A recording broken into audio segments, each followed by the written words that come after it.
একদিন সাহাবী আবু দারদা রাদিয়াল্লাহু তাআলা আনহু-এর ঘরে আগুন লেগে গেল। কয়েকজন লোক তাকে আগুন লাগার খবর দিতে এদিক সেদিক দৌড়াতে লাগলেন।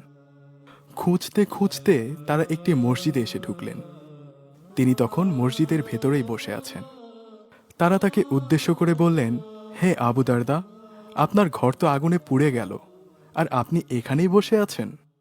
আবু দারদা রাদিয়াল্লাহু তাআলা আনহু তাদের দিকে তাকিয়ে খুব দৃঢ়তার সাথে বললেন, আল্লাহর কসম, আমার ঘর পুড়ে যায়নি।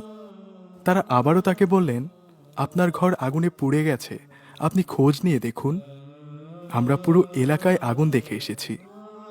আবু দারদা রাদিয়াল্লাহু তাআলা আনহু আগের চেয়েও বেশি দৃঢ়তার সাথে বললেন, আল্লাহর কসম, আমার ঘর পোড়েনি, পুড়তে পারে না। আবু দারদা রাদিয়াল্লাহু তাআলা আনহুর এসব কথা শুনে লোকেরা কিছুটা বিরক্ত হয়ে তাকে মসজিদে রেখেই বের হয়ে আগুনে বিধ্বস্ত সেই অঞ্চলের দিকে ফিরে গেলেন। কিন্তু সেখানে গিয়ে তারা অবাক।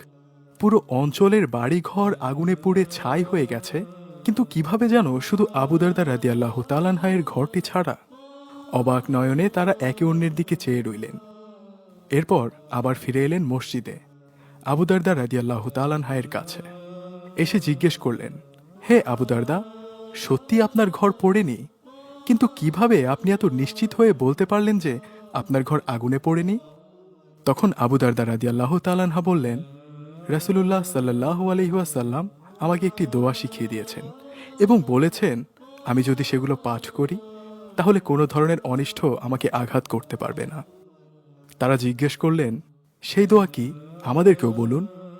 তখন তিনি রাসূলুল্লাহ সাল্লাল্লাহু আলাইহি ওয়াসাল্লামের শেখানো সেই দোয়াটি বললেন, আল্লাহুম্মা ইন্নী আউযু বিকা মিনাল হাম্মি ওয়াল হুজনি ওয়াল আজমি ওয়াল কাসলি ওয়াল বুখলি ওয়াল জুবনি ওয়া গালাবাতিদ দাইনে ওয়া কাহরির রিজাল। দোয়াটির অর্থ হলো এরূপ, হে আল্লাহ, আমি আপনার নিকট আশ্রয় প্রার্থনা করছি দুঃখ এবং বিষাদ থেকে, এবং আমি আপনার কাছে আশ্রয় প্রার্থনা করছি আমার অপারগতা এবং অলসতা থেকে। আশ্রয় প্রার্থনা করছি ভীরুতা এবং কৃপণতা থেকে, এবং আমি আপনার কাছে আশ্রয় প্রার্থনা করছি অন্য মানুষ বা ঋণ দ্বারা পরাভূত হওয়া থেকে। দোয়াটি তাদের শুনিয়ে আবু দারদা বললেন, সুতরাং আমি এই দোয়াই করি। আমি জানি এটা করলে আল্লাহ তাআলা আমাকে সব মুসিবত থেকে বাঁচাবেন। এই দোয়াটির ব্যাপারে আবু উমামা রাদিয়াল্লাহু তাআলা আনহু বলেন, আমি মসজিদে মুখ ভার করে বসেছিলাম। তখন রাসূলুল্লাহ সাল্লাল্লাহু আলাইহি ওয়াসাল্লাম আমাকে জিজ্ঞেস করলেন, কি সমস্যা আবু উমামা?